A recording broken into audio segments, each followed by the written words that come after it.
फैसला आया लंदन की अदालत से। एक कंपनी है जिसका नाम ब्रॉडशीट है।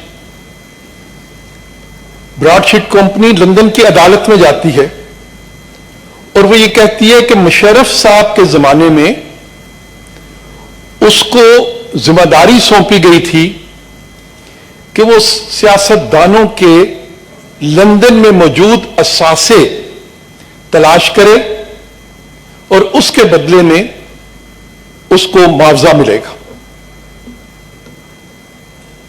मुशर्रफ साहब अपने जमाने में ये कह गए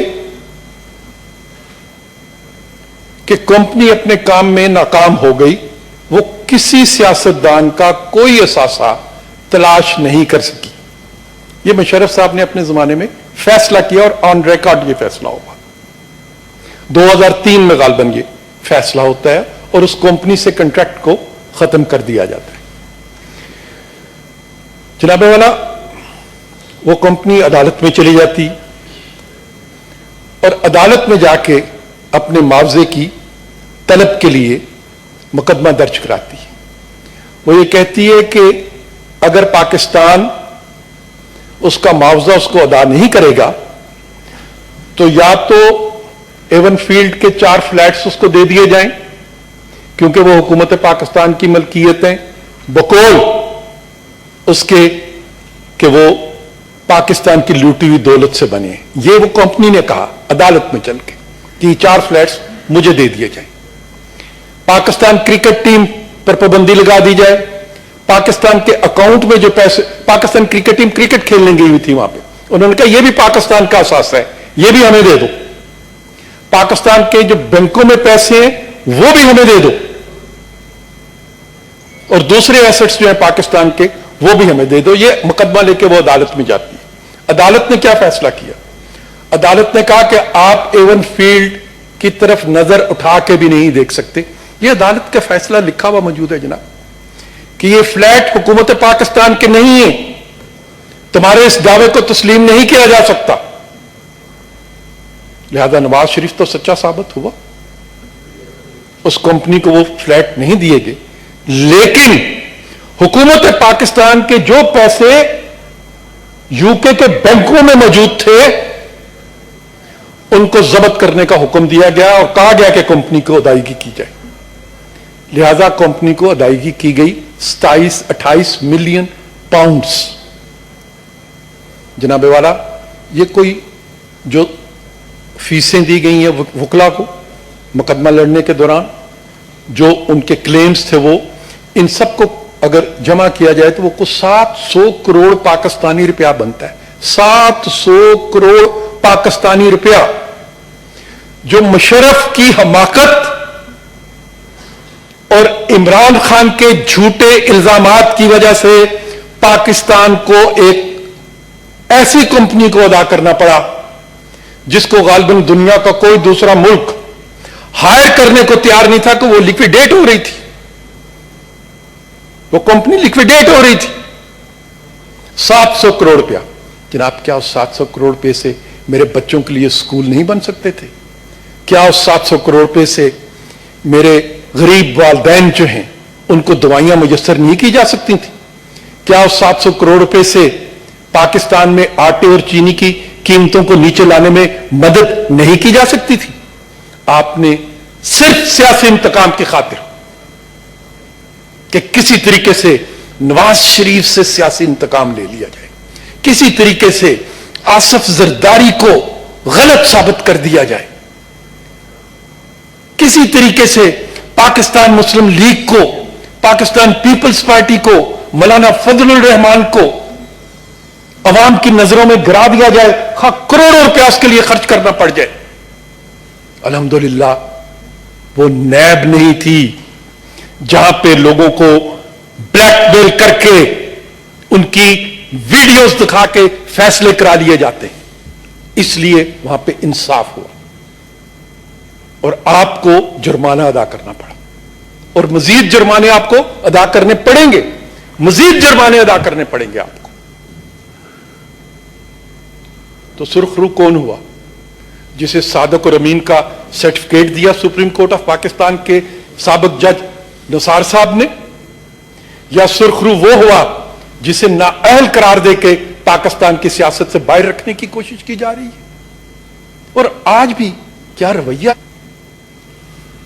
کہ پاکستان کے لوگوں سے اس خبر کو چھپایا جاتا ہے, لیکن اسی کمپنی کا چیف ایگزیکٹو جب بلیک میل کرنے کے لیے مزید جھوٹ بولتا ہے, ان سے مزید پیسے بٹورنے کے لیے مزید جھوٹے الزامات لگاتا ہے, تو اس پہ ٹیلی ویژن پہ گھنٹوں پروگرام کیے جاتے ہیں.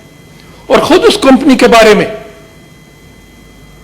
مشیر جو ہیں احتساب کے شہزاد اکبر صاحب, ان کی ڈان میں خبر چھپی ہوئی ہے کہ وہ کہتے ہیں کہ یہ کمپنی فراڈ کمپنی ہے. یہ پاکستان کو انہوں نے مثال دی ہے کہ دے آر ملکنگ دا ملک.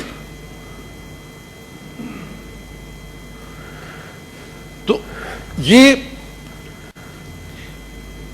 اس طرح کے جو فیصلے کیے گئے سیاسی انتقام کی لینے کی خاطر, اور اربوں روپیہ اب ہم ہر جانوں کا ادا کر رہے ہیں, کیا اس کا کوئی احتساب کرے گا؟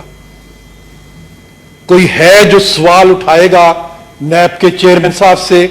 کوئی ہے جو اس سوال کا جواب دے گا پاکستان کی موجودہ حکومت سے پوچھ کے کہ یہ جو اربوں روپے ہم اس دیوانگی پہ خرچ کر رہے ہیں, یہ بدعنوانی کی کون سی قسم ہے؟ کیا یہ بدعنوانی کے زمرے میں آتی ہے یا نہیں آتی؟ کیا یہ میرے ٹیکسوں کے پیسے, یہ 700 کروڑ روپے جناب, اگر میں نے 1 روپیہ بھی ٹیکس کا ادا کیا ہے تو اس 700 کروڑ روپوں میں میرا 1 روپیہ شامل ہے.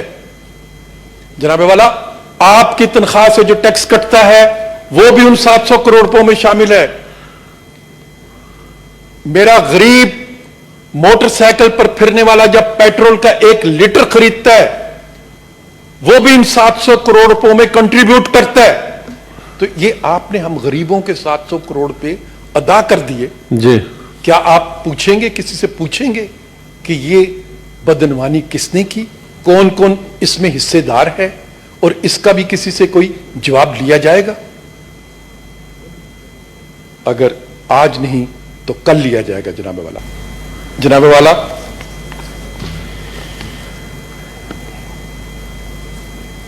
میرے ایک فاضل دوست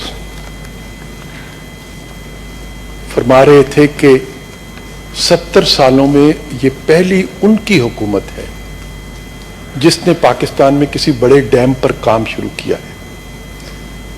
2 ڈیم کا نام بھی انہوں نے لیا, ایک دیا میر بھاشا ڈیم ہے, دوسرا محمد. یہ ریکارڈ پہ ہے, اور ان کو اگر وہ ہاؤس میں موجود ہوتے تو ضرور میں یہ دریافت کرتا کہ دیا میر بھاشا ڈیم کے لیے جو ہزاروں ایکڑ زمین جس پہ وہ دعویٰ کر رہے ہیں کہ پہلا انہوں نے شروع کیا ہے, وہ کہاں سے آئی؟ کیا دیا میر بھاشا کہ مریخ پہ بن رہا ہے, چاند پہ بن رہا ہے, یا پاکستان میں بن رہا ہے؟ اگر پاکستان میں بن رہا ہے تو پھر اس کے لیے کوئی زمین استعمال کی جا رہی ہوگی. تو کیا زمین ان کی حکومت نے خریدی, یا زمین ان کو کہیں سے تحفے میں مل گئی, اچانک آنکھ کھلی اور وہ زمین دستیاب تھی اور اس پہ ڈیم کا کام شروع کر دیا گیا, یا زمین کسی نے خریدی تھی؟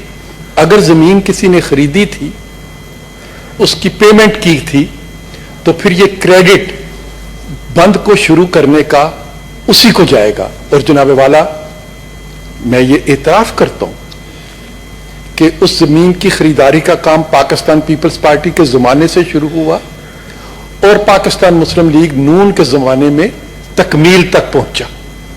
لہذا دیا میر بھاشا ڈیم کی تعمیر کا سہرا اگر جائے گا تو گزشتہ 2 جمہوری حکومتوں کو جائے گا کہ انہوں نے اس پر کام شروع کرایا تھا.